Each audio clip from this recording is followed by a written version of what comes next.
No, this is mine. No, if I was gonna break mine, I'd be like throwing it on you.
Is that hooked into anything, or is that Oh, just yeah, yeah. like Like push it. It's just battery now. I've climbed up on a ladder Asphalt like in that. on it, so. Right Up there, down. it's like crazy. And then I'd take a stick and knock it down.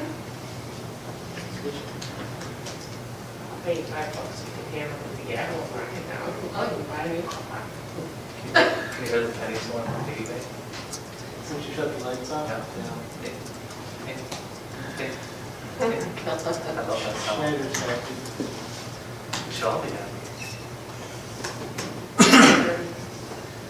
Ready? I'll call the meeting to order for October 26, 2020 for the Menomonie School Board. Please turn your mics on. Jamie, would you take the roll? Penny Burstead. Here. Chris Freeman. Here. Johnny Hughesby. Here. Clint Moses. Here. Amy Riddle Swanson. Here. Shirley Schneider. Here. Dave Steyer. Here. Jim Swanson. Tricia Thompson. Here. Thank you. We have a quorum to conduct business. Agenda order, approval, revision, anything for anybody tonight? Okay, moving on. Recommendations and commendations. We do have one. Charlie? Yes. Zane, John, would you come up, please? The school district of Menomonie area recognizes Zane for his heroic and life-saving efforts during a recent house fire, helped to pull and trap residents out of the burning house. And you are a para at River Heights, is that right? Great. Thank you very much for your service and your heroic efforts.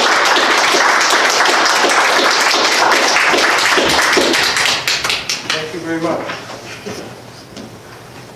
Communications, we have none. Board member and superintendent communications, anything from the board?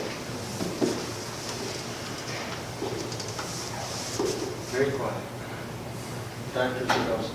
A couple things. First of all, I want to give a shout out to the cross-country teams.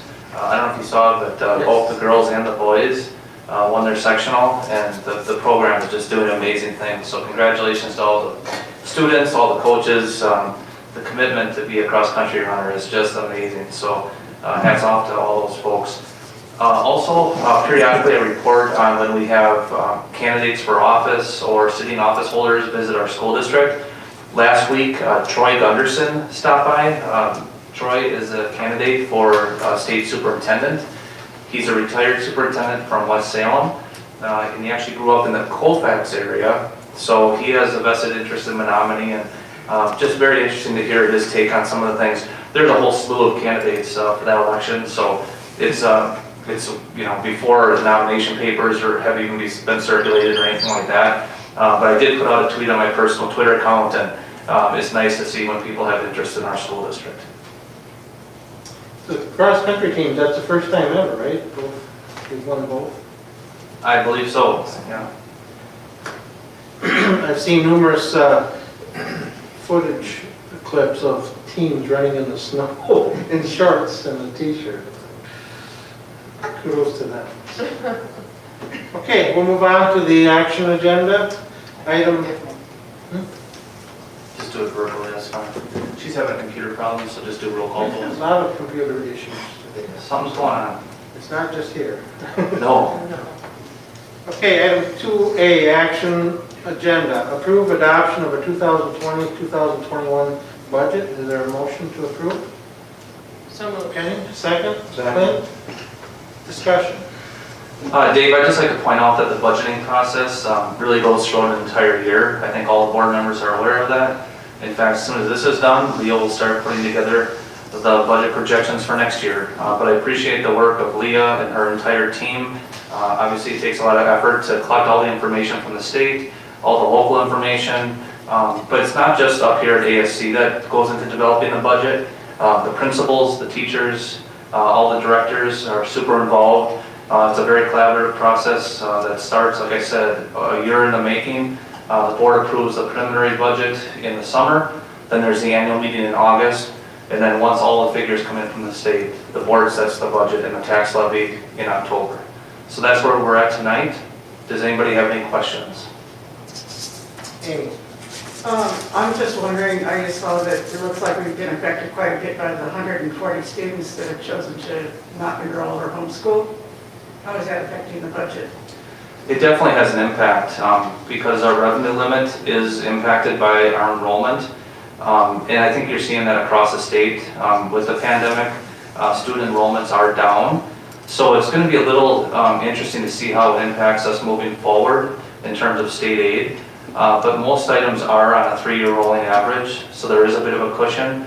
Plus there's a decline in enrollment exemption that's available. So a 1-year hit like that didn't necessarily change our revenue very much this year, but it will have an impact moving forward.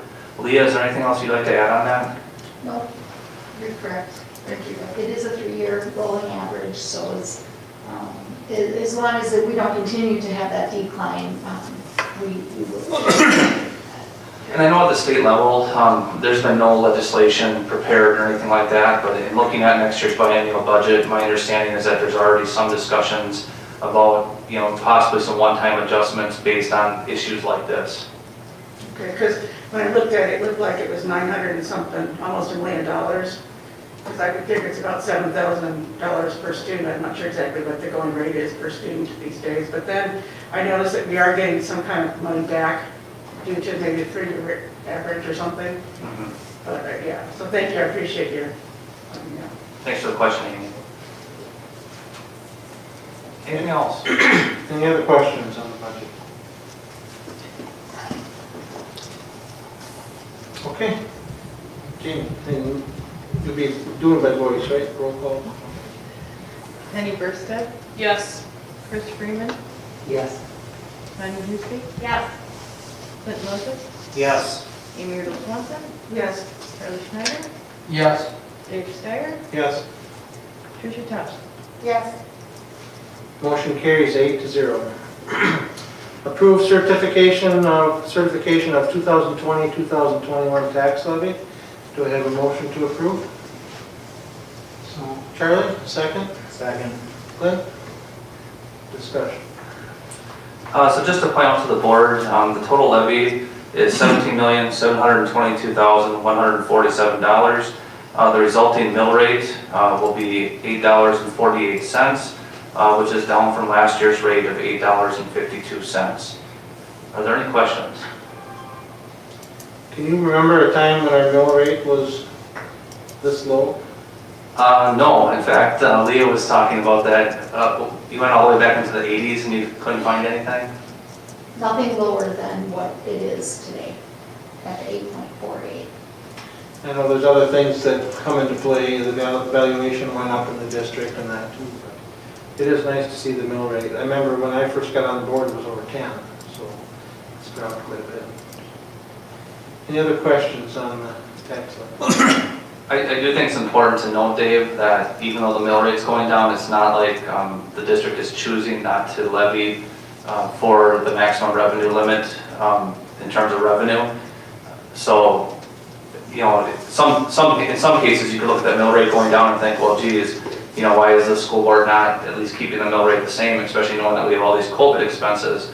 But we really don't have that option. The revenue cap sets the limit, and with that limit where it's at, the mill rate cannot go higher without a referendum. Okay. Any other questions? Okay, Jamie? Chris Freeman, Yes. Tanya Husby, Yes. Clint Moses, Yes. Amy Riddle Swanson, Yes. Charlie Schneider, yes. Dave Steyer, Yes. Tricia Thompson, Yes. Penny Burstead. Yes. Motion carries 8-0. Action item 2C, approve recognition of SDMA students, families, staff, administrative team, district administrator, and the Menomonie Transportation for the successful reopening of SDMA schools during the COVID-19 pandemic. Is there a motion to approve? So moved. Is there a second? Charlie? Okay, I asked for this to be placed on the agenda.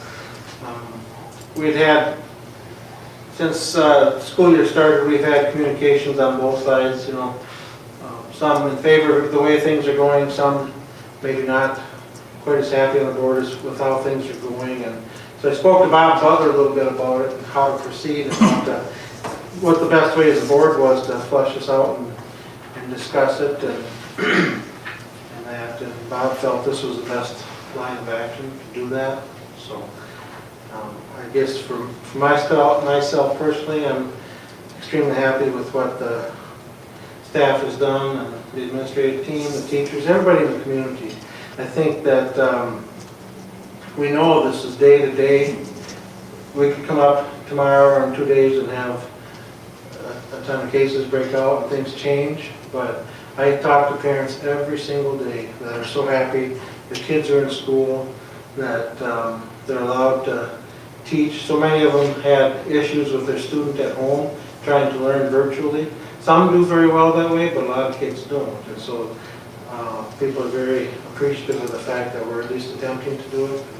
And we know that it's been a ton of work.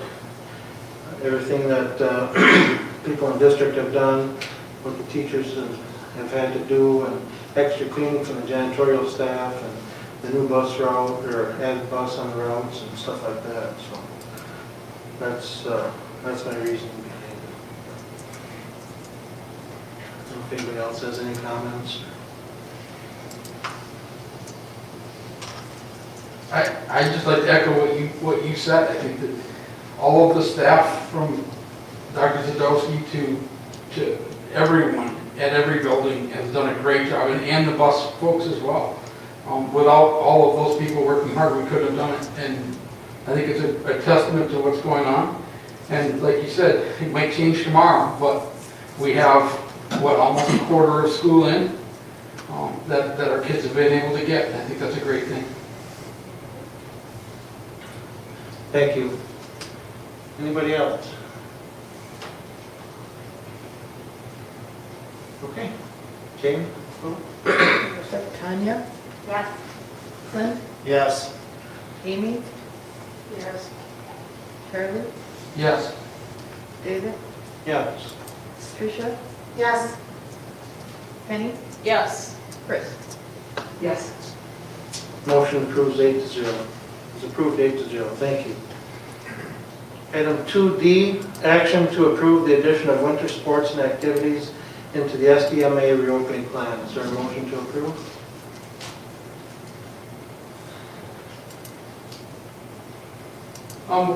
Charlie, is there a second?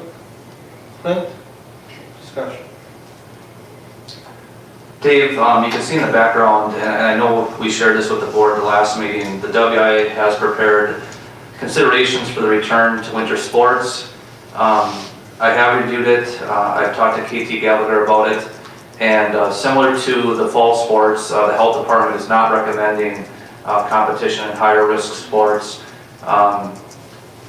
I will say that having sports is a challenge. There's no doubt about it. We've seen it in the fall. Our coaches really have worked hard to do their best they can to mitigate the COVID-19 spread. Generally, it's gone very, very well.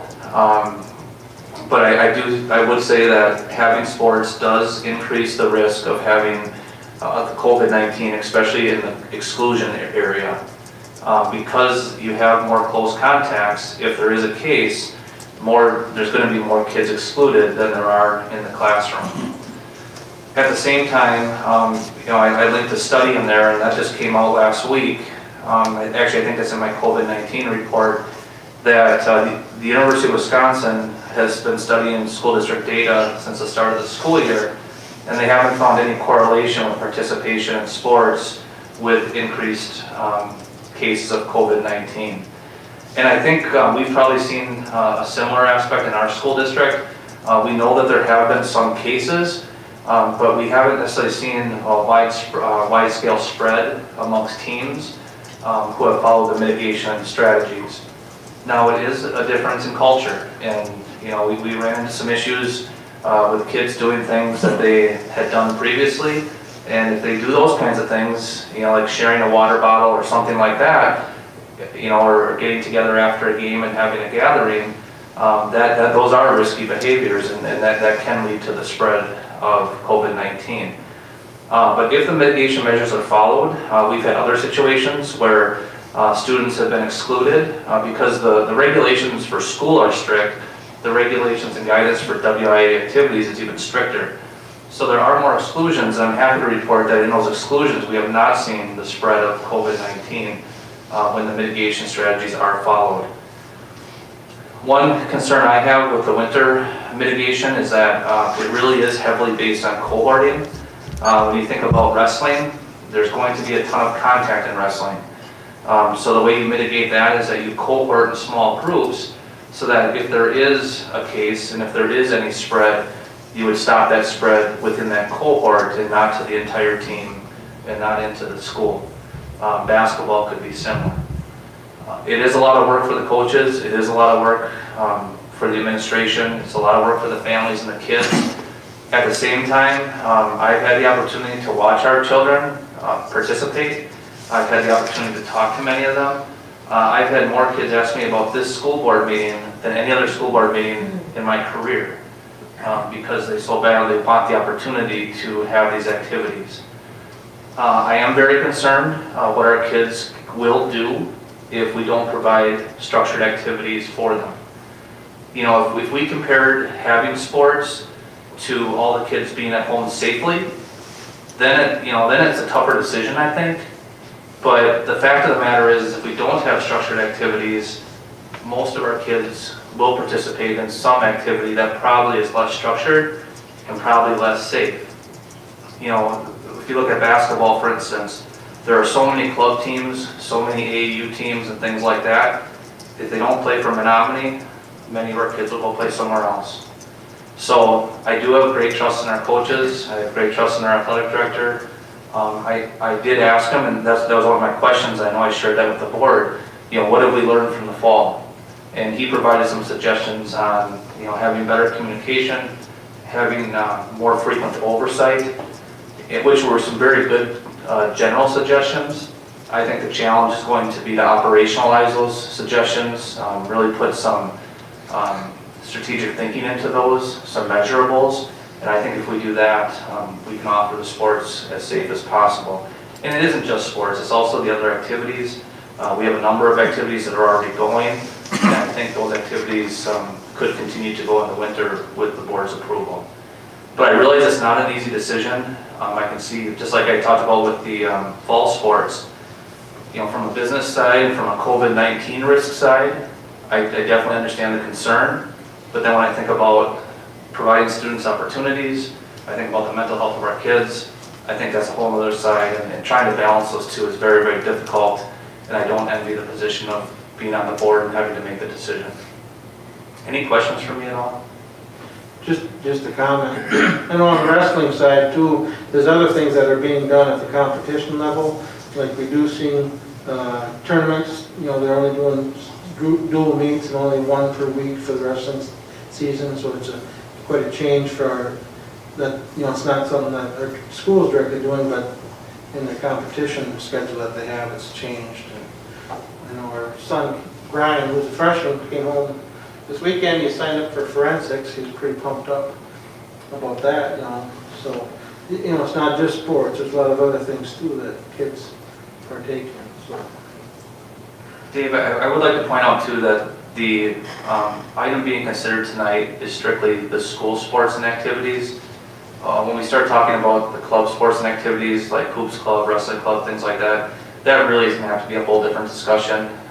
You know, a lot of those groups use our facilities and rely on our facilities. I don't think that we're in a position tonight to make a decision on those. I really think that, you know, we need to look at the school aspect first, and then continue to study what's happening in our community, and also have more communication with the health department and with those groups about what can be done to ensure that those types of activities could be run and what kind of manner they would be run in. So again, that's a whole different discussion, but we're talking about tonight our school sanctioned sports and activities. Good. Joe just kind of clarified it. That was one of my questions, because I know I've gotten asked that out of the community with like hoops and some of the wrestling programs, some of the other stuff out there. They're going to want an answer fairly soon too, and I know that's not on the table for this night, but just a suggestion that I would have with especially the lower level club sports is, you know, we try and keep stuff within our community and we don't allow obviously tournaments or that type of stuff going on. And then the second part, actually the question is, I know how we can cohort like our small groups, but like a sport, like not to pick on wrestling, but wrestling, they're obviously in close quarters, basketball for that matter too. How's that going to work when they go and play other schools? I mean, it's not even like football where you can put a protective shield on a wrestler or something like that. Are they going to cohort the other schools as well? I mean, we're somewhat at the mercy of what the other districts do on this as well. Is there a plan, I guess, Big Rivers wide or something like that? The Big Rivers athletic directors are meeting regularly, and they are preparing recommendations to provide for the superintendents. And right now, the idea would be that the WI guidelines, if they're followed appropriately by all schools, would do a good job of cohorting. Now, you still are running the risk, because when you go against a different school, you're breaking that cohort. You know, whether it be a basketball team playing a different basketball team, or a wrestler going against a wrestler from a different school, you're breaking cohort, which is very concerning. So essentially, you're trusting the other school to do a good job with their cohorting. And then to the youth sports, I understand that everyone is chomping at the bit to get going. But frankly, Clint, if it was today, I would recommend no. I think that it's still worth a discussion. I still think there's a lot of research that needs to be done. There's been a lot of communication at the superintendent level about, you know, perhaps are there ways that we can do things locally, or tiered down where there aren't these large-scale tournaments and such. There's a lot of questions like that that would need to be answered before I feel comfortable bringing anything to the board. Amy? I'd just like to say, to be consistent, Katie Gallagher said in the fall she didn't recommend, she wasn't mandated, but she didn't recommend sports, and she doesn't recommend it now. And in order to be consistent, I voted no then, I will be voting no now. I think it's worse now because our peak is much higher. And I think we have a potential to have a huge outbreak in our schools. So far, maybe so good. But I also question your mental health idea. I get that. The kids need activity. Don't get me wrong. I believe that 100%, any activity, whether it's sports or anything else. But I am concerned, like for instance, the soccer team couldn't go play there because they were out because of exclusions. They couldn't go play their final soccer game, so the season was over. I wonder what that does to the mental health for those kids. I don't talk to them, so I don't know. But it seems to me that that can create some issues too. Absolutely. And then, you know, and they could be blaming kids like, well, you know, you got it, so now we can't go, you know, that kind of thing. And so, like I say, I'm not there to hear it or know it, but I'm just speculating. You're absolutely right, Amy, and I respect your opinion and your vote. The reasoning for your vote, I guess, is what I was trying to say there. And I agree, this COVID-19 is challenging on so many different levels. And there have been students who have been excluded, and there's been students who have been excluded more than once. And that is detrimental to their mental health, it's detrimental to their schooling. It would be a lot easier if we didn't offer these activities. It would be a lot less work for a lot of people. At the same time, when I balance it and what I observe and what I see and what I talk to our kids and our people, I think it's worth it. But I realize it's not a clear-cut answer by any means. Any other discussion? Oh, Tricia. I wanted to first say thank you to Perry for writing this email. I know that you had asked her, because I just think that the reflection in it is really important. That yes, there's some great things going on, but there's definitely some things that we can learn from. Do we know if any other schools yet have for sure decided no in our conference for winter sports? I am not aware of any, Tricia. Eau Claire was the one that was for sure going to be out of fall sports, and they were out of fall sports. Mm-hmm. My understanding is that Eau Claire is moving forward with winter sports as well. Okay. So I am not aware of any schools in our conference that are not moving forward. And I guess for me, it's hard to say no to the winter sports kids, because I feel like if we said yes to the fall sports, and I don't know how, I just don't think that, I mean, I guess I have a question about wrestling and the other cohorts, but I just don't see that being such a bigger risk than what we already had this fall, so it's tough, regardless. And if there was an outbreak, I would feel horrible about it. Thank you. Chris? So what are I guess this would just be, you can answer all these questions all at once. So I guess the first one would be like, what are the high-risk sports? And then what was KT's reasoning for recommending that we don't have high-risk sports this winter? Okay, so I'm going to take a stab at this. Okay. I'm not exactly sure how they're all classified. Some are high, some are medium.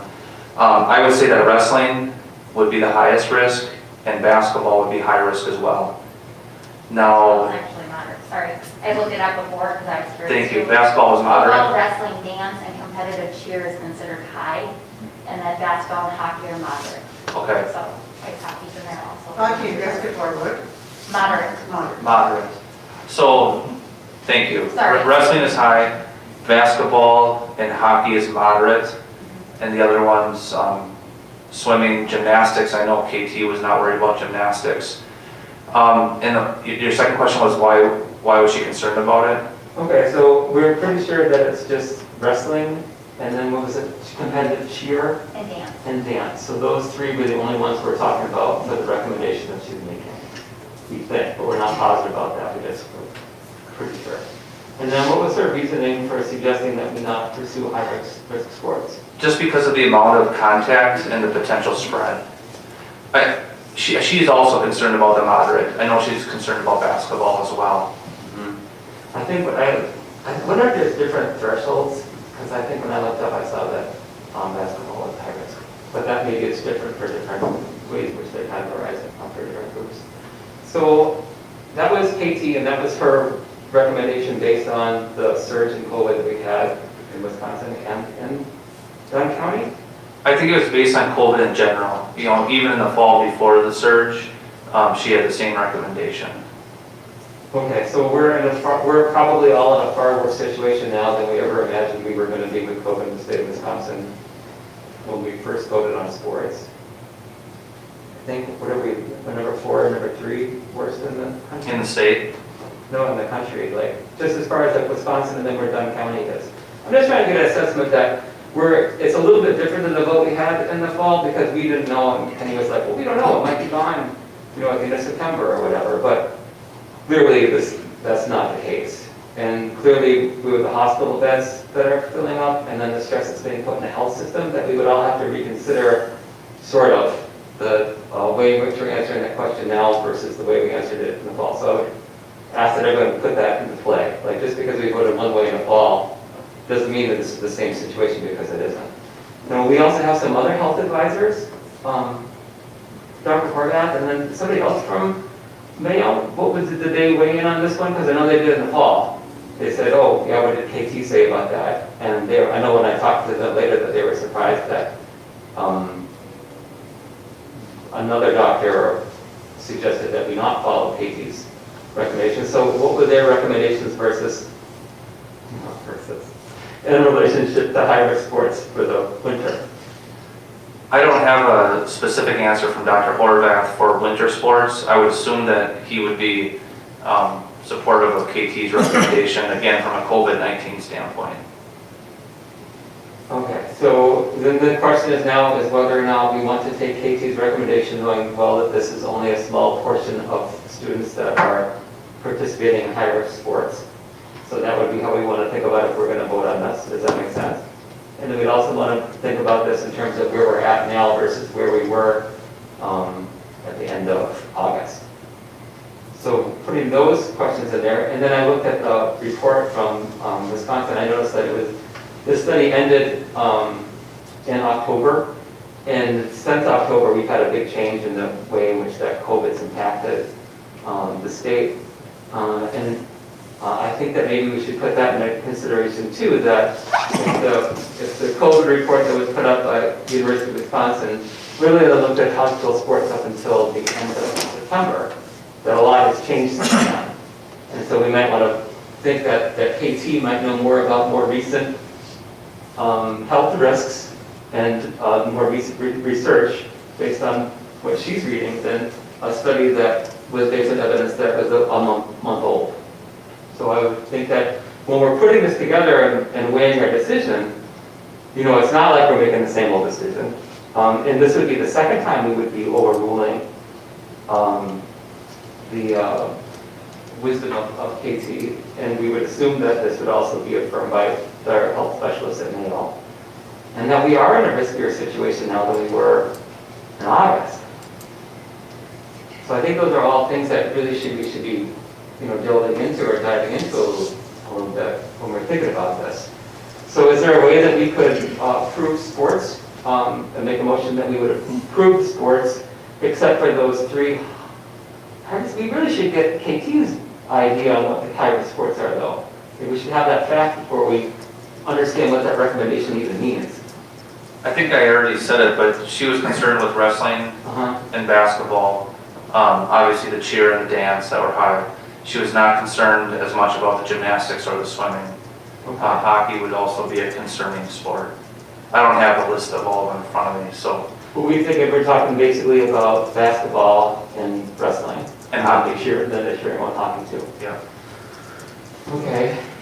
You know, I think your point is reasonable about, you know, concerned about the state and concerned about different areas of the state, especially. When I get to the COVID-19 report, you can see the Dunn County numbers, and in, I think all age groups, Dunn County is actually trending lower than the state. And that kind of goes to what Clint was saying about cohort. One thing I know I've talked to Mr. Mirren about is, even if the board decides to offer sports, I think we need to be very cognizant about where we're willing to send our kids or who we're willing to let our kids play against. I think we need to take a look at the competitions or the competitors and see what the situation is in their communities and on their teams. Because if you are breaking cohort, I think you ought to be mindful about who you're potentially exposed to. Penny. We've obviously had a student we've had one, a couple students in volleyball, a student in football, some students in different sports that have had COVID, but do we have any proof or evidence, one, that it was received from the actual athletic activities, and two, that it was transmitted to other team members in those? I don't think that that's the case. I think that it was brought in from outside. So not allowing these students to have athletic activities or other in school. I mean, right now we're focusing on athletics, but there are other things in winter, theater, music, you name it, that these kids could be eliminated from if we can't prove that what's happening on the teams is directly caused because of the team or being transferred through the team. And part of that is the good care and effort of coaches and the staff in the district to mitigate the situation. But I don't see a problem with not letting these students move forward at this point. One thing that I'd add too is sports are voluntary for the students and their families. I know there's other impacts, but that study that they talked about was over 30,000 students and actually had a lower rate of COVID in the students in sports compared to other students. So I think when Joe talks about what would the kids be doing otherwise if they weren't in sports, where things are structured and some of that, I think that's a valid point. I do know that students in sports coming together, yes, it's voluntary, but they do go home and realize there's still a lot of interest in the community from the parents on a sports level. So, Amy and then Quinn. You know, it might be volunteer for them to join sports, but it's not a volunteer if I'm a member of this community and somehow it transpires to me or to any of my friends or family. So to me, that would be a huge concern. The peak is high. I think we need to try to get ahead of it. I know we're talking about other, I know I'm not going to change anybody's mind, that's fine, but I'm just speaking for myself here. But some of the other things that are out there, like forensics and that kind of thing, have anybody talked about that, or KT talked about how any of those things that are not sports are going to be affected? All that she provided me guidance on was the sports. Okay. She called one and actually reached out and then we connected, and I know she's extremely concerned about the community-based sports, the youth sports. She's worried about all of them, but especially the youth sports. Have we had any students in the music program that have to be excluded or had COVID? I mean, I don't know. Yes, we've had students. I wouldn't say it's related to the music program, but we have had students in the music program that have had cases. Thank you.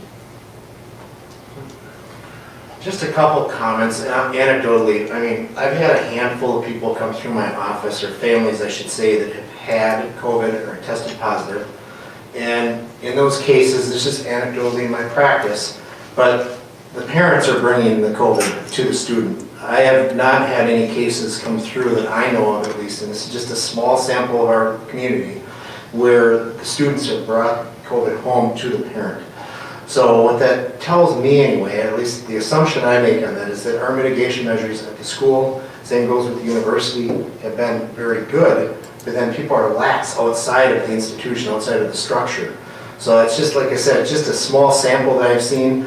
Another interesting thing I read today, and it was a district here in Wisconsin that was going virtual, but they were still going to allow extracurriculars if the student didn't test positive. I'm not going to name the district, but I don't want to be critical of them, but to me that sounds completely backwards of what should be going on. And I guess what I'm getting at, Joe, is I'd like a reminder, if we do vote to go ahead with winter sports, remind us again how that's tied to the in-person versus the virtual. If our district goes virtual, all this is off the assume. Well, what I put in the background there, Clint, is in the fall when the board approved this, it included the thresholds that we had to be in-person learning for competitions to take place.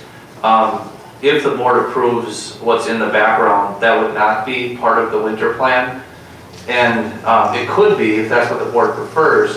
The concern there is there's any number of reasons that we've seen that schools need to take a break from in-person instruction. It could be related to COVID spread in the student body, and in that case, I do believe that shutting down all the student activities would be very appropriate. But if it's for some other reason that really doesn't have to do with spread among students, I don't know that it would be fair to those kids or necessary to shut it down. So for the winter, I would not think that that threshold would need to be in there. There have been other schools that have been in the virtual environment, and they've allowed activities to continue. And what I've heard from some of their superintendents is that those activities have been critical because it's giving those students an opportunity to do something, especially if they're at home all day on the computer doing the virtual education. But if the shutdown was related to problems within the student body and spread within the student body, I think gathering the students together would not be allowed. Tricia? I guess my concern is if they are home for virtual school and then they're not, they're hanging out with other friends and getting together in larger groups, and then they're going to play sports and the effect that that has. We can't do anything about that. We cannot tell people what they can do and not do. But in the back of my head, that is a concern. Chris? I guess I'd have to say that, and I felt this a little bit the last time too, that I don't think we have enough information to make this decision. Really what we should be having is Katie here explaining why she's making the recommendation. Like, she's got to have very specific reasons why she wants to prevent these sports. And it can't be, our understanding of this is based upon, past events, what we've experienced or what has happened. I think the way that medical professionals look at this is the threat that can happen. And I think that's the kind of forward-thinking perspective that we don't bring to the table. I mean, all we have is basic anecdotal evidence about what we feel to be true about what has happened. But I mean, our healthcare professionals have a different way of thinking about this. And so I felt this the last time. I know we did get an extended letter from Dr. Walker, and I totally appreciated that. But we didn't get an extended letter from either KT or an extended letter from any of the other healthcare professionals.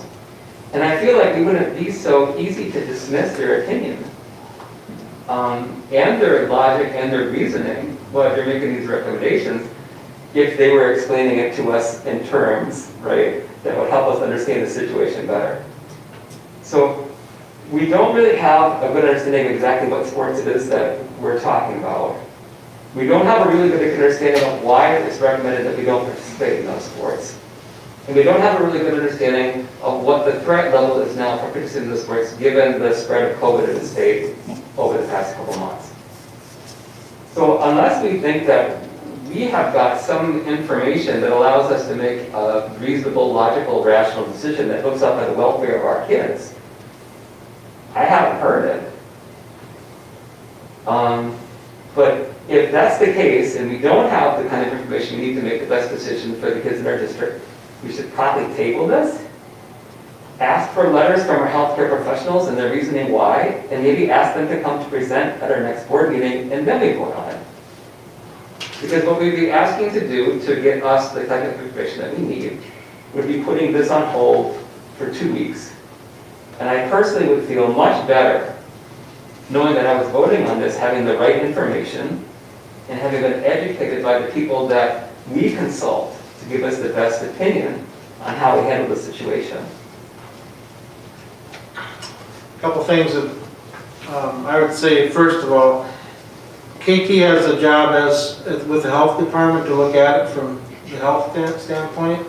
I think from our perspective, we have to look at the whole student.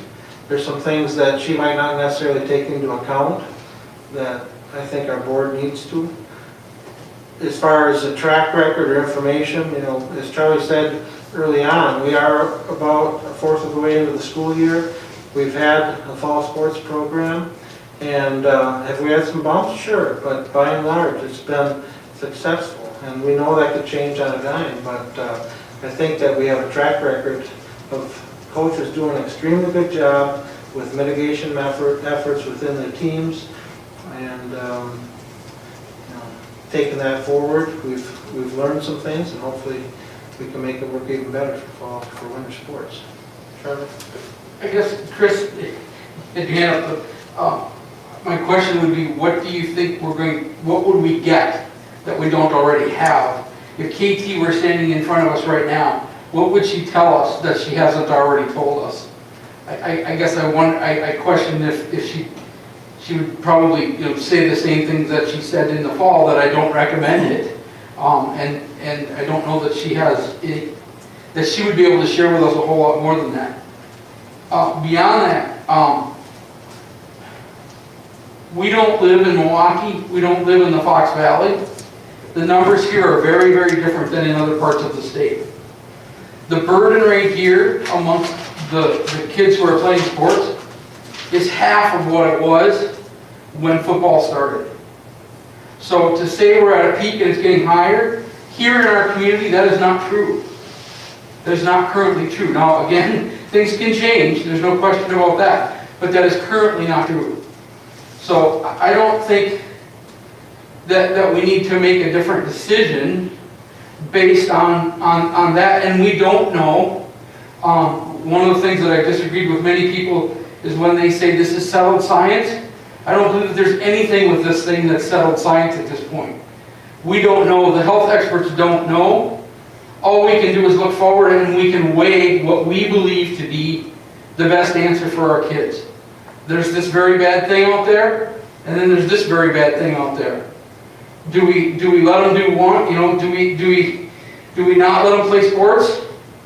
That's going to hurt them. Then we have the virus. There's a lot of different things that we have to weigh. We have to weigh those things every day. Putting a bus on the road is a risk. There's a lot of risks that the district has to deal with. This is another one of those risks. I don't think it's going to change if we table it and wait 2 more weeks. Chris? I totally appreciate that. But what I'm suggesting is that we didn't have really enough information about the reasonings why she made the recommendation in the fall. And we certainly don't have the reasonings why she's making the recommendations now. And we certainly don't have the recommendations from our male consultants either. And so it seems to me that if we're making a decision that's based on how we're, implementing our COVID strategy, that we decided we were going to follow our medical advice and our CDC guidelines, we should at least understand what the medical reasons are or advisors are making for what the risks are right now. And for sure that we are making, we have the risks all the time, but she's very specific in making a recommendation about this specific risk. So I imagine that there's probably something specific to this type of activity that we should be better educated about, because she's not making this recommendation about other aspects of school. So it would seem to me that if she's making recommendations on this, and we have other health experts that could weigh in, that it would be worthwhile understanding what their reasonings are and what their logic is for why these sports are a particular risk for our schools. And how these put other students and other people in the community at risk. Chris, I think I've already answered all of that.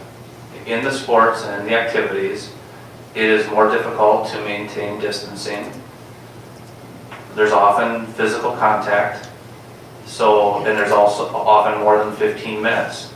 And you're gathering a group of people together. It's been made very clear to us from the beginning. What I'm suggesting is that having the healthcare professional do that in their words would be a lot more effective than having it come secondhand. So when we talk about how we react to like this, we do this a lot. We try to be inclusive, at discussions at school. We like to think that when a person's in the room, it's really important that they're there because it adds weight to the discussion that is not there when they're not there. So having that discussion with the voice of the person that's making the recommendation is a lot more effective than having it come secondhand. So even though it might be sort of similar to what she might say, there might be some other things that you want to think about, like especially we didn't know exactly which were the high-risk sports. We didn't know exactly what the effects were for other kids within the school, the way in which we thought about why she's singling out these particular sports. We didn't get that reasoning or what her concerns were for the well-being of the community going forward. So that's what she does. And I believe that we would be in a much better position if we actually had the information from the expert that is giving us the recommendations, and then we can make a decision on that. Any other discussion? Amy? This is off a little bit off the subject, but I want to go back to something you said earlier, Joe, about virtual. If you go virtual, that would be okay. I mean, I'm not sure exactly you said that, but I want to clarify. That it would be okay for us to continue sports even if we went all virtual. We would not be putting in the automatic threshold of canceling everything if we go virtual. A decision would be made at that time based on the circumstances of what put us into the virtual environment. Okay, I understand that, but I also want to go back to the plan. We have lots of teachers, lots of community members that are very concerned that the plan is not being followed, the thresholds are not being followed. We know things change, but, there's a lot of, disgruntlement in this community about how it's not being followed, and then, one thing happens and then, oh yeah, we can still do this and still do that. So I would just be cautious about how we share a plan and make sure that we either follow it or we change the plan completely. And I think that's the exact reason why we shouldn't put thresholds in, because, if there's not a situation related to the students that would require us to shut down, then we wouldn't be following those thresholds, which would be in the same situation, or the thresholds could change based on what we know about COVID, just like it did with our learning environment. When we went into the school year, we thought that if a burden got to a certain level, that we would need to be going to blended learning or virtual. But in working with the health department, and actually in my COVID report, you'll see the new guidance from the state health department the State Department of Health Services. They're backing away from school closure as well, based on all the data that they continue to track and all the information that they continue to study. So, our plan did say that, we needed to be flexible and that we needed to modify the plan as needed. That's what was done with our in-person learning environment. We were able to get the 6 feet. We were able to have our instruction without disruption. But that's another reason why I think it doesn't make sense to put automatic thresholds in when we don't know what the reason for a shutdown could be. And we probably need to change the plan, in my opinion. Chris, well, Penny first, then Chris, sorry. If we're going to start working on changing the plan that we voted 8-1 in favor of on the board, that's a whole nother discussion for a whole nother day. We have a plan in place that we voted on at this point, and Amy, if you're not comfortable with the plan, then I would ask, as a fellow board member, that you come back with a new plan that we can all rediscuss. But as of right now, we're talking about winter sports. We're not talking about changing the plan. I know, but he was the one that brought it up about the... Well, I'm just giving my 2 cents. Chris? That is precisely why we have to discuss it, because in order to implement the winter sports the way that it's been suggested, that means we're actually changing the plan. And I get, well, we are because we're not following a threshold. So, I don't mind that we're changing these things, and Joe's got good reasons why we're going to change them, but I get emails all the time of people that are mad because we can't implement the policy they say we're gonna, do. So, we're gonna change it, it can't be just Joe changing it. It has to come to us, talk to us about it, and then we change it, and that gets the heat off Joe. That makes the public understand what we're doing and why. But to make ways in which that we're avoiding implementing the strategy, the plan, the way that we voted on it, the way we said we were gonna do it for the people that voted us into power, I mean, that's problematic. So you can't separate the idea of we've got a plan that we need to change and talk about from the sports, because the sports are part of the problem and the way in which that we're implementing the plan, or not, in this case. So it's not a big deal, but we just have to be often on this board, just don't do things the right way. And that causes problems with our credibility in the community. And it causes, problems on the board as well. So, I mean, this was all there for us to read, but I didn't read it until like late in the week. I didn't think about some of the things that are brought up in the discussion, because I can't think of all the points that Amy and Tricia and Penny can think of. I just can't. But when Amy makes a valid point that's important, and that makes me think about something, oh, this reminds me of like the phone calls that I've gotten, or this reminds me of the emails I've gotten. I mean, that's really important, and that we have to discuss that, in terms of like our obligations as a board. So Amy makes a super good point. And we got obligations of trust with the public. So I think we have to discuss that as part of how we're voting on the winter sports plan. If it is not done in accordance with the, COVID return to school plan that we all voted on. Okay, a lot of our discussion is going in circles, in my opinion. Do you have anything pertinent, Penny? Otherwise, No, I just wanted to, I feel like we're in the middle of a bad presidential debate right now, quite honestly. And I have received multiple communications in favor of how we're opening the schools and continuing athletics. So we're seeing two different sides of the fence. And I guess my next comment was going to be, I would like to see a vote taking place on this. I don't remember, I was trying to find the notes of how exactly to move that forward. Like Robert's. Yes, let's call the question. Let's have the vote. Let's get this done. is there any objection? Seeing none, the question has been called. Jamie? Taking a vote on the motion now. A vote yes is to approve the addition of winter sports and activities into the SDMA reopening plan. Clint, Yes. Amy, No, Charlie, Yes. Dave, Yes. Tricia, Yes, Penny, Yes. Chris, No. Tanya. Yes. Okay, motion carries 6-2. Thank you. Item 2E, action to approve 66:0301, Special Education Services Cooperative Agreement between SDMA and the Chippewa Falls School District for the deaf/hard of hearing teacher. I think the board has seen these almost every meeting, and what it is district share. Is there a motion? Oh, I'm so sorry. I was gonna make the motion before you talk. Glenn, is there a second? I'll second. Oh. Amy? I apologize. Gotcha, fine. Oh, I've been doing better on that too. You've seen these. In this case, it's our employee where we're contracting services out to Chippewa Falls for deaf, hard of hearing teacher services. Anybody have any questions on that? Typa? I want to vote for conflict of interest, it's a relative. Close? Or? Okay, so you will abstain. Any other discussion? Okay, Jamie? Start with Amy, yes, Charlie, Yes. Dave, Yes. Tricia, Yes. Penny, Yes. Chris, Yes. and Clint. Yes. Okay, motion carries 7-0. Item 2F, action to approve 66:0301, Special Ed Services Cooperative Agreement between the SDMA and the Chippewa Falls School District for instructor of the visually impaired. Is there a motion to approve?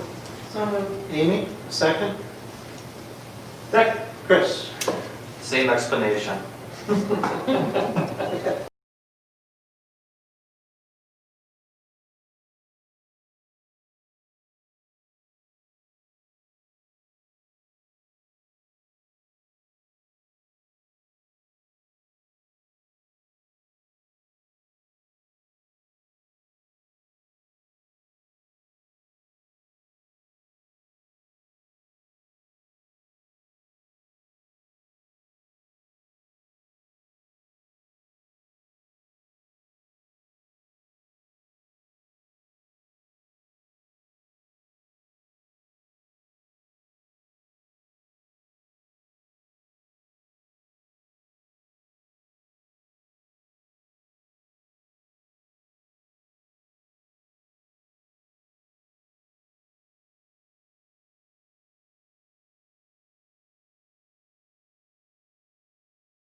That's sent out to families on Wednesdays, and I include a bunch of it here.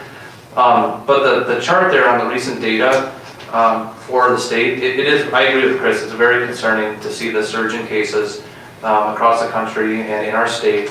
But if you look at this graph, there's two things to point out there. The solid lines, those are the state cases, and this is burden. This is per 100,000 people, so it tries to equalize the data.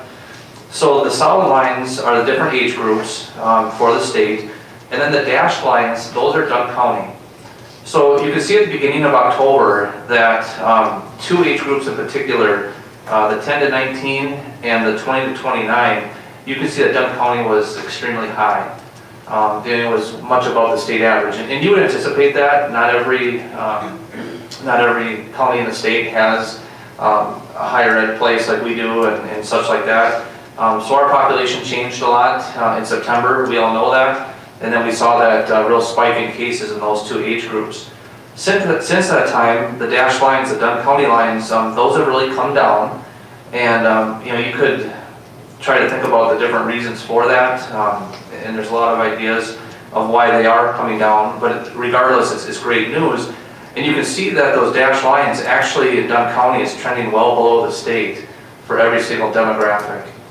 Now that doesn't mean that we should let our guard down. That's the last thing we should do. It's super important that people follow the advice in terms of masking up, backing up, and washing up. It is so important right now that people do that. When we are tracking the cases in our schools, almost all of our new cases have been directly related to family exposures. And it's tough, you know, birthday parties and anniversaries and weddings and all the great things that we like to do with our families. We have deer hunting coming up, Halloween coming up. You know, we're a social group, you know, especially in Wisconsin. We're so kind to each other usually, and you know, it's hard. This is out of our nature not to gather for a Packer game or a Badger game or a Mustangs game. But those types of gatherings are really what is leading to more cases in our community. And thankfully, right now, we're seeing that our community numbers are lower than the state. But that can change, and it can change quickly. We are very proud of our mitigation measures in our schools. We know we've had cases, we know we have cases. But because we've been able to get the 6 feet, because we have the mask, because our teachers and our students and all of our staff members are doing such a good job with the cleaning, you know, I think we're in a pretty good spot to be able to continue schooling, but it's all going to depend on what people do outside of school. Because really those outside exposures are really what we're seeing when our data comes forward. But I think that's a very interesting chart, and I think it's something that's worth pointing out. Okay, I also want to point out that, you know, like Chris, you mentioned you're very interested in what KT has to say. She does a weekly update on Fridays, and it's on Facebook. So for anybody who hasn't seen them, she takes questions and answers, and a lot of times there is a question or two about the schools in Dunn County. And I was very pleased on Friday in KT's update, is around the 10-minute mark, 10-minute and 30-second mark. She answered a question directly about schools, and she commented on how schools have done an effective job with the mitigation strategies. So I would encourage you to take a look at that when you have time. We still have the gathering limitations in Dunn County, and again, that's super important. In my email to staff, or to families last Wednesday, I even suggested that families consider looking at some of the mitigation strategies that we're using in the schools And if there are any gatherings, even if they are only 10 people inside, if they're not from your immediate household, really consider how effective schools have been with the masking up, backing up, and washing up. And I think there still are some ways to have safe gatherings. But right now, unfortunately, we're seeing too many examples where people are having gatherings, and then that's leading to more cases. I mentioned, going to the second page, I mentioned the updated school guidance from the Wisconsin Department of Health Services. And it's fairly well aligned with some of what I had read from the World Health Organization in terms of kind of backing away from the idea of shutting down. That's not saying that the shutdown isn't a tool that needs to be considered in some circumstances. I know there are some school districts, even the Chippewa Valley, who are going to take a break for a bit. And I'm not saying that couldn't happen in Menomonie. But we are able to get our 6 feet. We are able to have effective mitigation strategies, so I'm very hopeful that that's not going to be the case. At the same time, it kind of lays out what school district administrators should consider, and it's essentially what school boards would then consider in terms of shutting down schools. And I think this is very well aligned with our plan and the changes, excuse me, and the changes in the plan based on work with the health department. Down to data sharing, I mentioned the reports, and I'm sure you all read those. Hopefully they're not getting tiresome because it is week by week, but I do receive a lot of positive comments from people in our community who really enjoy getting a status update, getting a better feel for what COVID-19 looks like in our schools and our community. Student and staff attendance has been much better. I think we all were hoping and anticipating that would happen. We had our peak back on September 24th in terms of 10% of students being excluded. That has come down greatly. Also, with our staff exclusions, we still do have some staff that need to be excluded from time to time, but that number is looking good as well. Teachers in the estimate do still have large workloads, even though we don't have as many students who are excluded. Even if it's one student, that's a lot of work for our teachers. And again, I'm very thankful that we're not requiring our teachers to provide the virtual environment instruction as well. We have paused the work with Educator Effectiveness, which is the program for evaluating professional staff. We don't feel like we're going to need a waiver, however. We've been working with the building principals and working with CISA 11 and also following guidance from DPI. We think there are ways that we can modify the Educator Effectiveness program for this year that can still allow us to meet the regulations without having all sorts of extra work for our staff to do. In terms of non-essential work and committees, those are all on hold right now in the school district. That's not to say that we won't have a few committee meetings as needed, like we did with the Health Insurance Committee, but unless it's something very pertinent, we're trying to keep that off of our teachers' plates at this time. Technology, Katie and her team are celebrating, not prematurely, but they're getting the final devices ready for kindergarten students. So all of our students K-12 will have devices available. Hopefully we don't have to go in a virtual situation, but it's just been an amazing job by the tech department and really appreciate all their work. Last time I talked about the virtual school, there is going to be the sign-up window in December. So for people who would like to either continue with the virtual school option or move to the virtual school option, that will be there beginning on December 1st. Student activities, the board answered that question tonight about winter activities. In terms of the non-school winter sports, we'll bring that back for additional discussion probably in November. But we certainly are not in a huge rush to extend that out. I did receive some questions about contact tracing, and I can't say how much I appreciate the work that our school nurses and the health department have done. The health department really is stepping back from contact tracing. They're doing more case management right now, so that has put more on the school district shoulders. But that's a very important piece to our mitigation, and our school nurses, like I said, have done a great job with that. It needs to be understood that every case is unique. And that's one thing that Rainey McMahon, our school nurse, wanted to make very clear, because I emailed her and I wanted to get some information from her and from KT. So they both, on this email, were able to give me this information. They want to make it clear that every situation is different, and there's a number of factors that need to be considered when determining close contacts. A few of those factors are the timing of the symptoms or the date of the test if the person is asymptomatic. If a student, athlete, or staff member was in attendance during the infectious period, that goes into play in terms of contact tracing.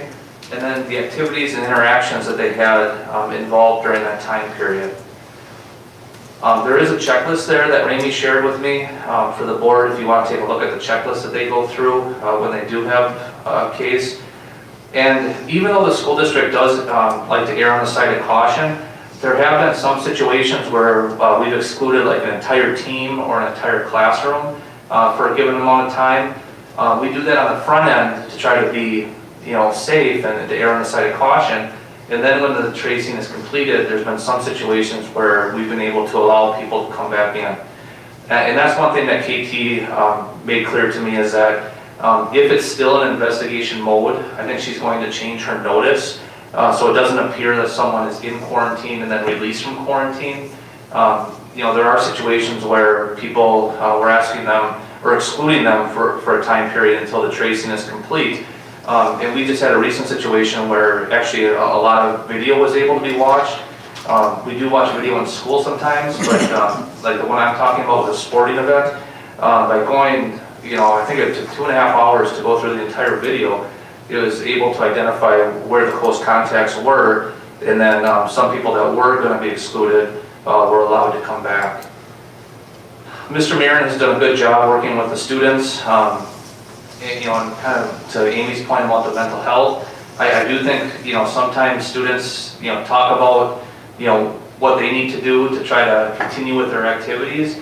And we've made it very clear with the students, with the coaches, that it's super important that screening for symptoms continues and that reporting is very important.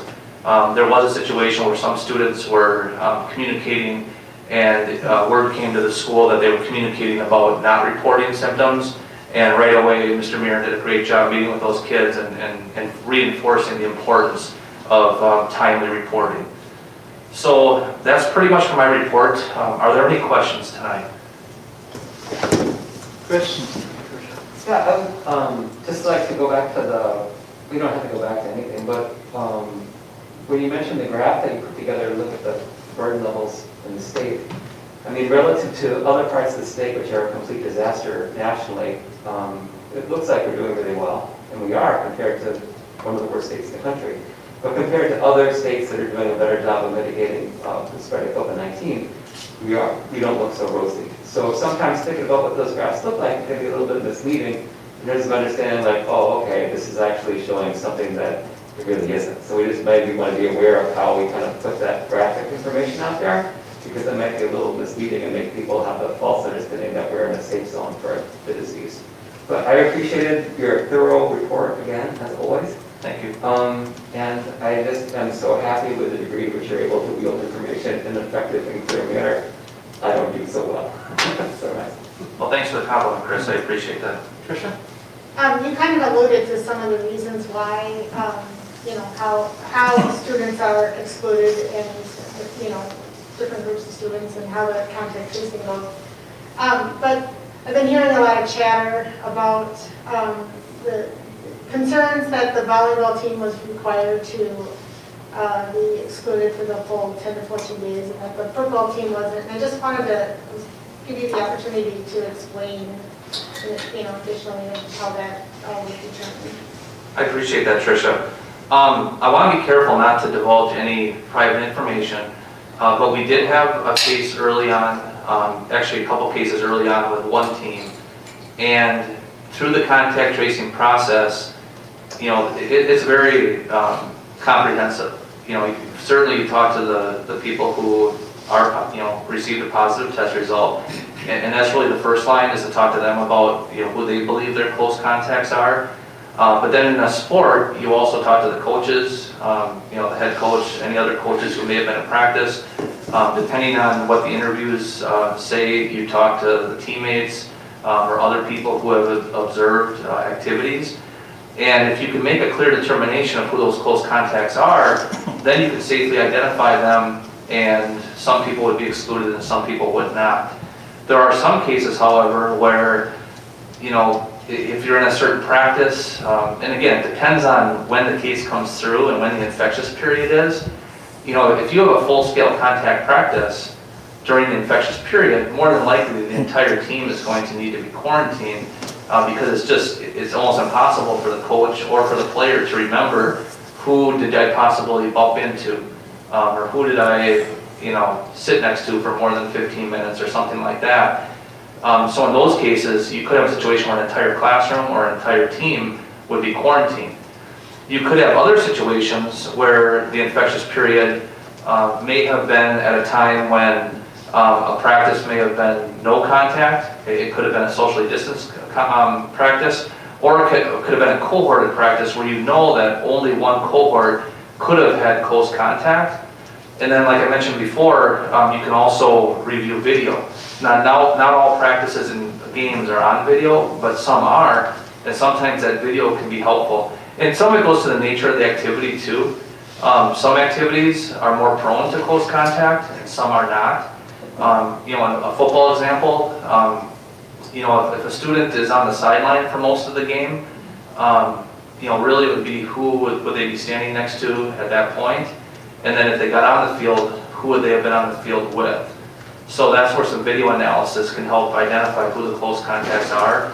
But what it really comes down to is that each case is unique, whether we're talking about a sport or an activity or a classroom, or even a social gathering that has nothing to do with school. It's so important for those contact tracers to try to do the best that they can to identify close contacts. And if we're not sure, we do err on the side of caution. But if we are able to go back through the tracing process and feel confident in the pinpoint of close contacts, then we're able to, you know, not necessarily look at an entire group.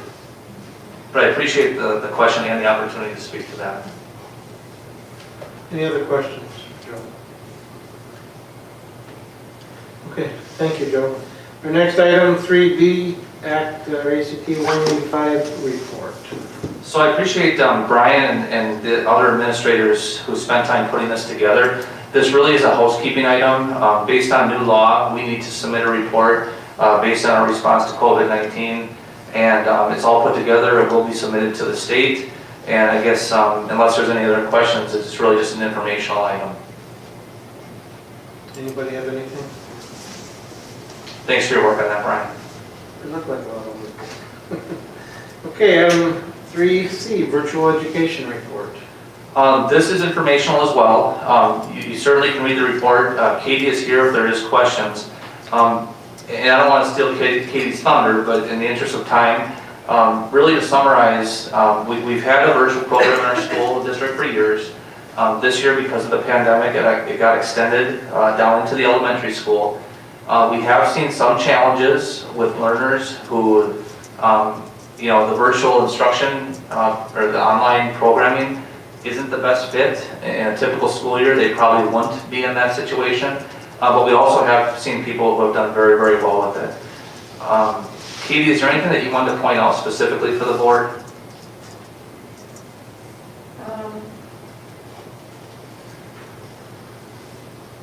I would say like one other thing that I've really appreciated in our WBS coach, Liz Welch at the high school, is we've worked really closely. Those dean of students positions that were added have helped us tremendously, particularly at the middle school and high school levels, to contact families who are not engaged enough online. They've really, really helped with the outreach of that, so that, you know, I can focus on some of the technology stuff and not just call parents all day. So it's been fantastic, you know, to have them involved. And then Brian Sedgman has done an excellent job communicating with our elementary families too.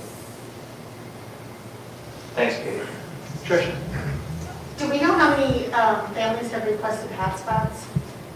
We have 60 hotspots in the district. I think we have 2 available right now.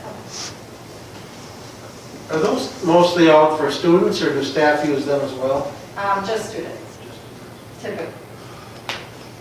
Some staff have them, but they might have a student in the district. Any other questions? I did see our budget went up considerably.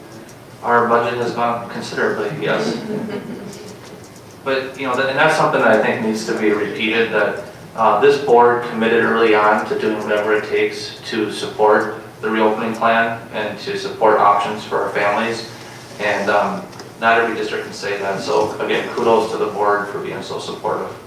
And just for those that may not be able to see it, $76,000 last year, and we're expecting around $660,000 this year.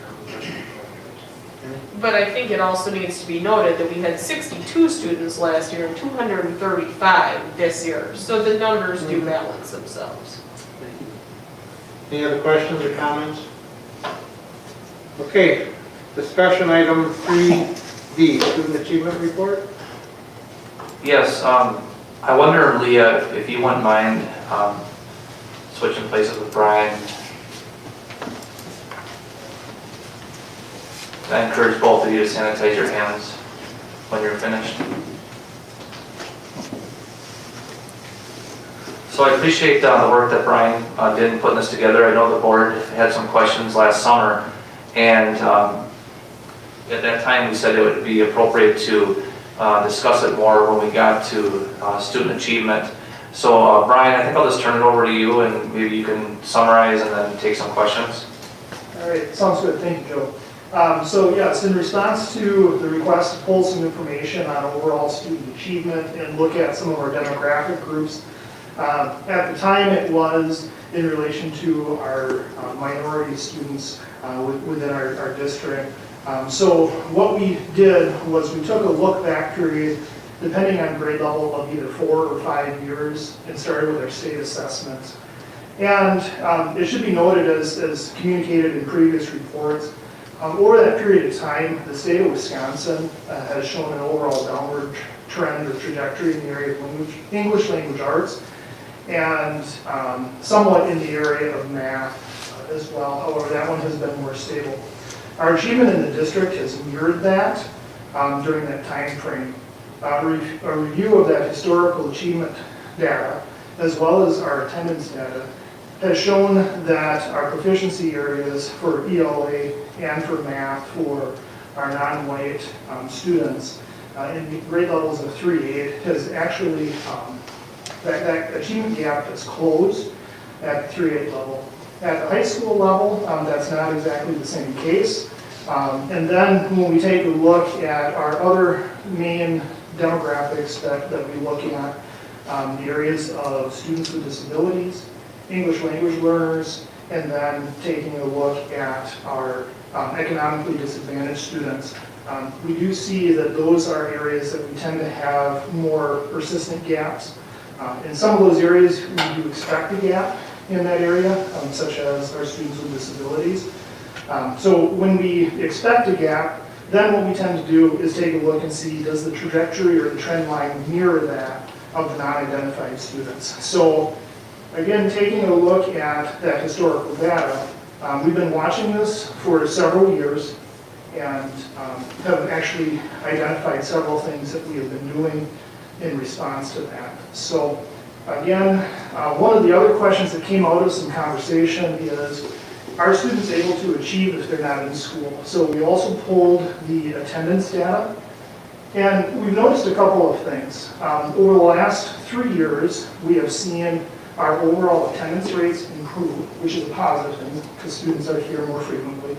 And we've also seen a closing or an improvement in what is identified as students who are chronically absent. So at this point, again, included in the report, several items that were included, not only as far as what we were doing in our district, but also some key takeaways beyond what I've already talked about. So I'm happy to answer any questions that the board may have related to the information contained within the report.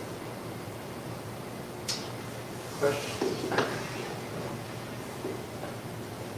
Chris?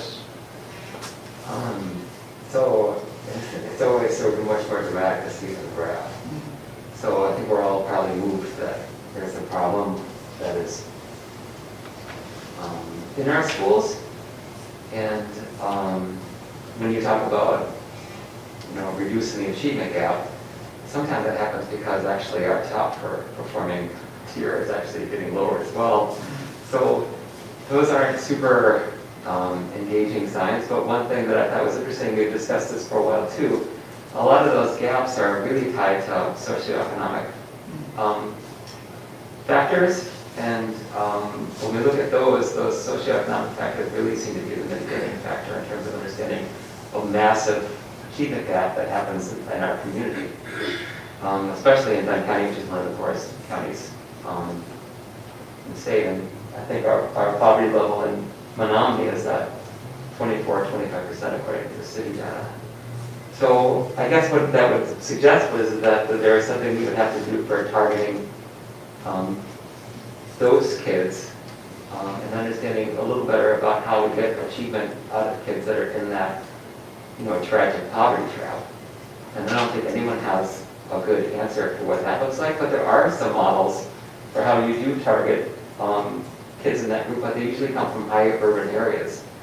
And I'm not sure, I know this is just step one of the report. I know that Charlie was the one that was really trying to advocate to understand what the numbers are. But I don't think anyone would say that this report suggests that we don't have a problem. I guess the problem would be like, what do we do as board members to try and direct a way to address the problem? So I don't expect you to have any suggestions about where to go forward, but I was so glad to see the ways in which we could correlate these charts, especially developmentally. And it does seem like we have got some high success rates. I know that Joe has been talking about some of them and targeting those specific students like at River Heights, and then NAP, did NAP have some good success addressing some of these students? So I don't know if there are other lessons that we can learn from our own district about who's had success and who hasn't, and if there are certain strategies that we start looking at, or is this just something that we're not able to recognize that yet? Because clearly we can't adopt the same things they would do like in New York City, who has had some success in this.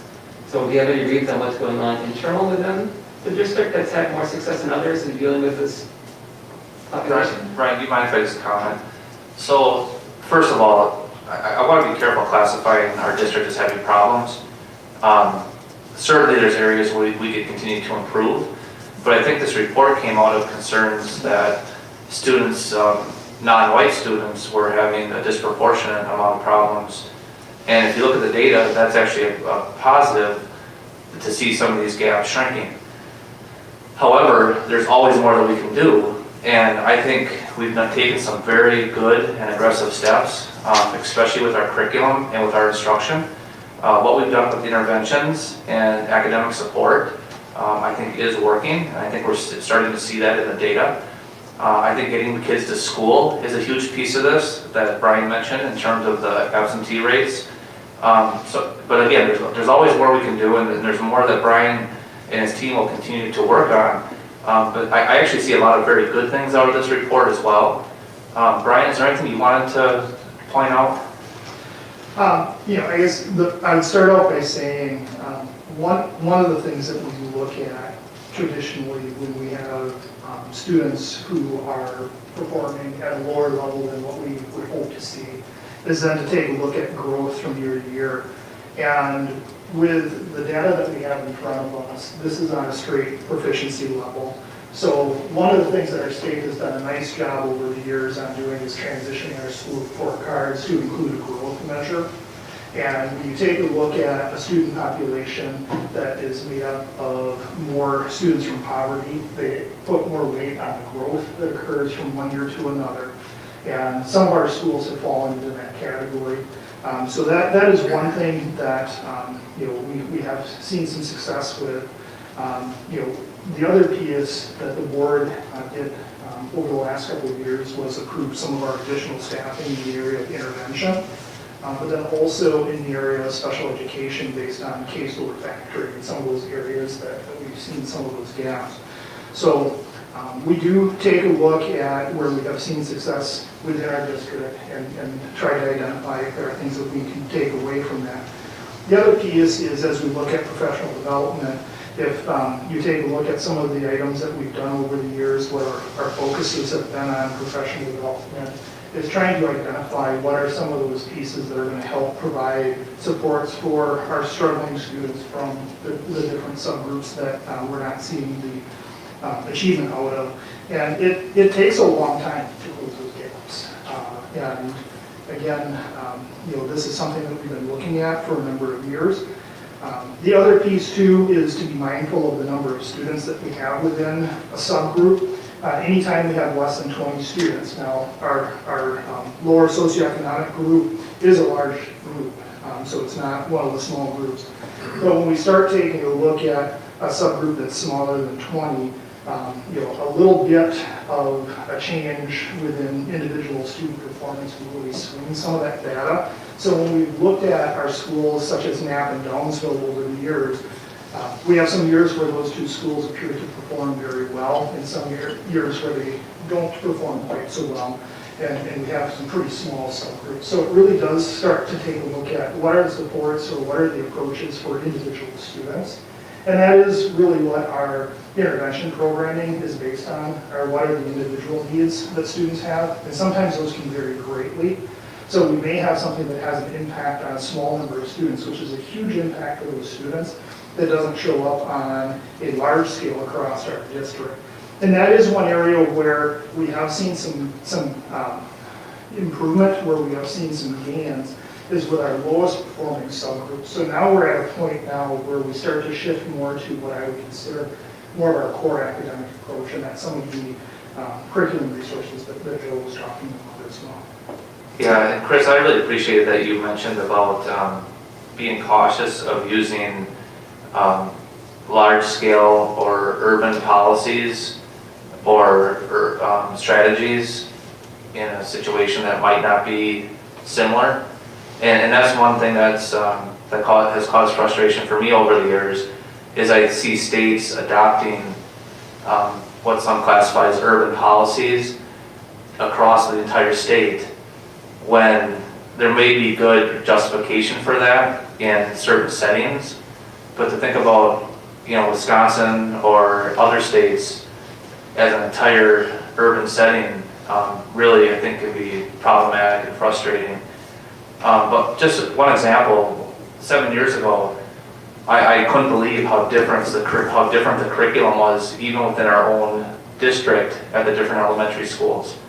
You could go to Wakanda and have a very different experience than you would at River Heights or Oak Lawn, Knapp, or Downsville. And I really think Brian and his team, our coaches, our ELA coach, our math coach, really did a terrific job of really getting that curriculum across the board, so it's a much more consistent approach for all students. I think that's been very positive. But what it really comes down to is the work of our educators and our teachers, and what they've been able to do with each of the individual students. A question about on one of the graphs you talked about the economically disadvantaged students. In the district, we're averaging 34%, but at the grades 9 and 10, we're at 66%. Is that right? Which graph are you looking at? The page number on it. Grades 9 through 10 ELA. That's got to be an error in there because our frame reduce is not. Oh no, economically disadvantaged is 33.2% in the 11th grade, and Go down to grades 9 and 10. 9 and 10, and then it's 34% in grade 9 and 10. 66% would be the non-economically disadvantaged. So I see the 66%, 294.8. So the grades 9 and 10 ELA graph? Oh, I wonder if those got flipped. That would be an error in the document. That makes me feel. Yeah, estimated average is 34% economically disadvantaged compared to 66% non-economically disadvantaged. Okay. So just a little wordsmithing. Okay. Yeah, the economically disadvantaged is the first number that's in there. So yeah, 34%. One of the things that does jump out when we take a look at our chronic absenteeism, our students who are economically disadvantaged do currently have the highest rate of chronic absenteeism. And, you know, that goes back to one of the pieces where, you know, obviously if a student is absent on a frequent basis, they miss a large chunk of instruction.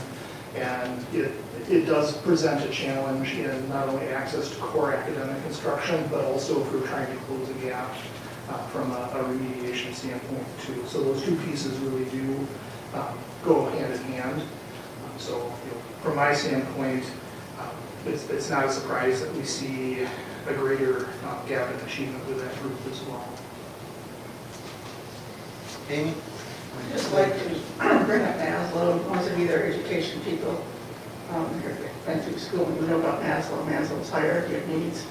And when a student does not have food or shelter or belonging and goes right up the thing, they're not going to be concentrating on education. If they're hungry, they're going to be worried about where their food's coming from, and they're going to be worried about education. So, so I'm really glad to see that our school district, you know, feeds our kids and takes care of them in that way. But those are some things that we can look at to try to mitigate, to try to help our students. And then also, something, and I know it's been very difficult because we are predominantly white community, but it would be really nice if we could have some minority teachers. I think that would really help. That's one of the suggestions. They had that magazine I brought that the school district, or school news from Wisconsin about racism, anti-racism. So those are some things that I think would be ideal to maybe, you know, start this. But I'm really glad to see this. I'm really glad we're finally talking about it. Charlie, I appreciate that you brought this up. I think it's really important that we concentrate on this so that we can make sure that all of our students feel like they belong and can get a good education and learn. Thank you. Chris? Yeah, and one of the things that jumps out at me too is that suddenly there's an increase in the achievement gap once homework starts becoming a question. And so we start thinking about what the home life is like for people that have maybe two working parents or maybe one person working nights, and then how we think what meals look like. And suddenly we start thinking about that. What you want to target is something that may be different than we would normally think about in terms of improving student achievement. And there might be ways in which we could think about targeting that particular aspect of making sure that these kids that are falling, I wouldn't want to say falling through the cracks, but that's an area that we want to think about is how we can affect as a community places for these kids to be able to get their homework done and get help, making sure they're on target with their homework assignments. Because that even happens in my family. And like, you think I'd be really good at this, but like, not exactly. And so I imagine if that happens to me, in our family, that really can happen to lots of other people that have that and the incredible burden of trying to deal with poverty, especially the type of abstract poverty we see in Menomonie, which is considerable. So I would think that that would maybe, if we start thinking about how you target like this group, it may not be as much, Charlie may be right in this, maybe there's other factors besides race that are factoring into the achievement. And so thinking about how you target those things are really important. The other thing is that when you base the achievement on those standardized tests, those are also biased as well. And they also affect kids from the lower socioeconomic groups as well because of the nature of the test and the exam. So there might be other ways in which we get different types of feedback that might tell us, you know, that, okay, this is where we're doing really well in terms of student learning, and we Joe brought out the types of things that we're doing to reach out to those children. They might be showing up in this particular type of standardized test, which is just math and English language proficiency.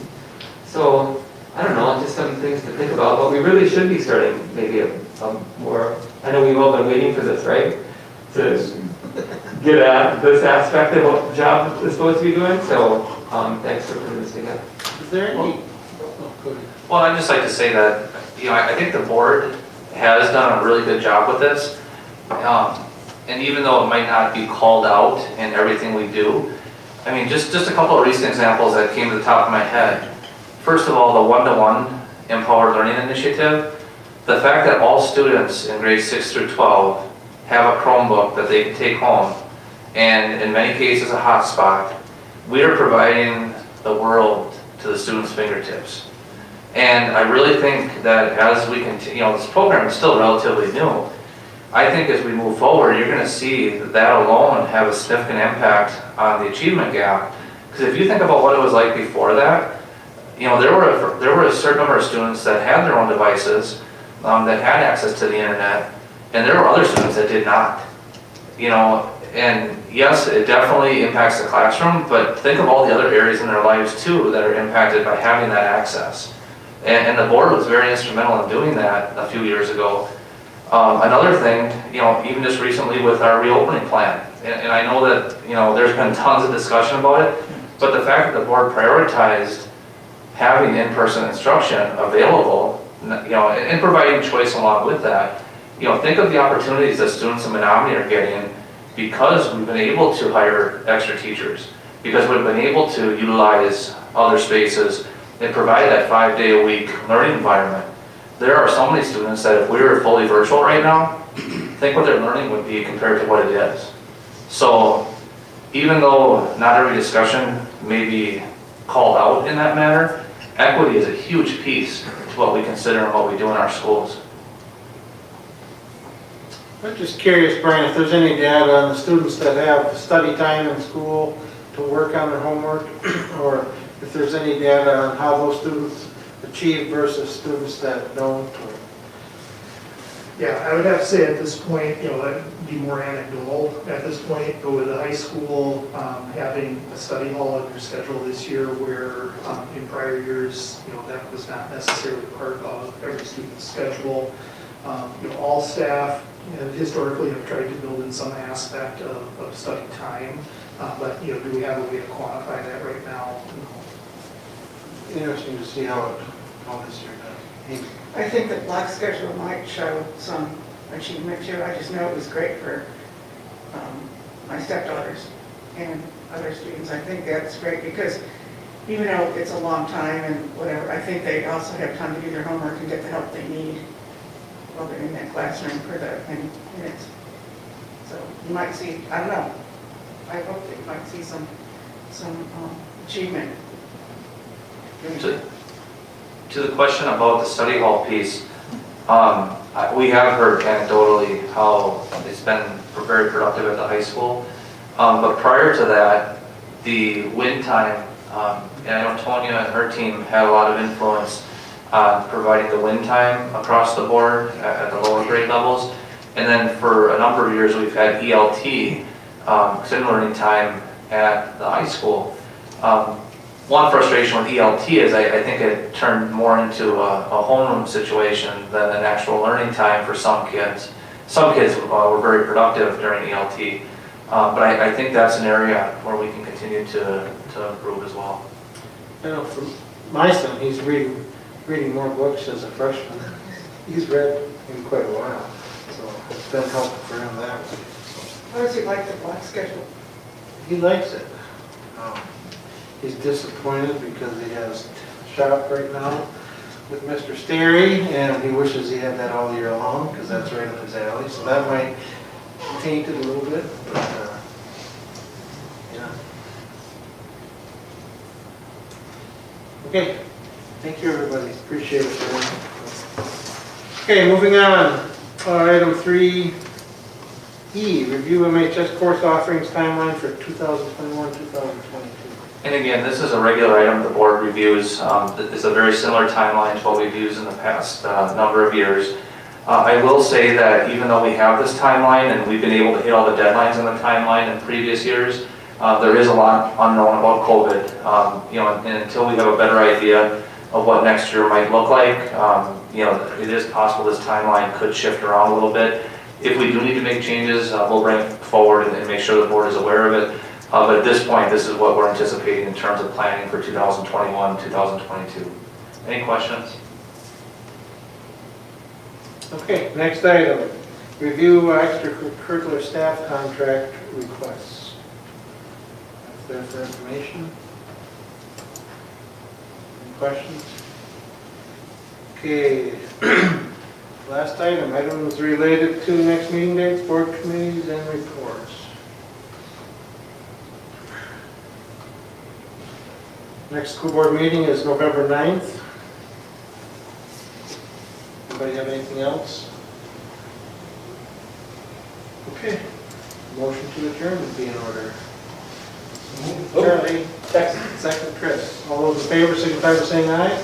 Aye. Those opposed? We are adjourned. Thank you, everybody.